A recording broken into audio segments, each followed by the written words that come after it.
Huwag kang magkakaroon ng ibang mga Diyos sa harap ko. Huwag kang gagawa para sa iyo ng larawang inanyuan na kawangis ng anumang anyong nasa itaas sa langit o ng nasa ibaba sa lupa o ng nasa tubig sa ilalim ng lupa. Huwag mong yuyukuran sila o paglilingkuran man sila, sapagkat akong Panginoon mong Diyos ay mapanibughuing Diyos na aking dinadalaw ang kasamaan ng mga magulang sa mga anak sa ikatlo at sa ikaapat na salin ng nangapopuot sa akin.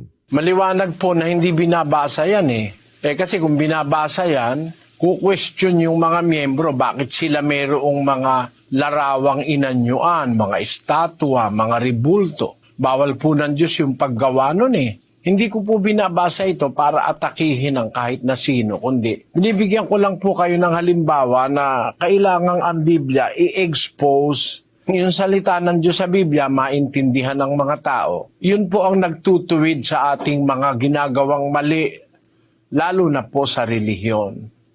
Kaya po ang aming panawagan, mga kababayan, huwag kayong magdaramdam kung sakaling mayroong magtatanong, nangangailangan ng prangka o ng matapat na aral na babasahin sa Biblia, maaaring sa pagbasa natin, mayroong mga maling gawain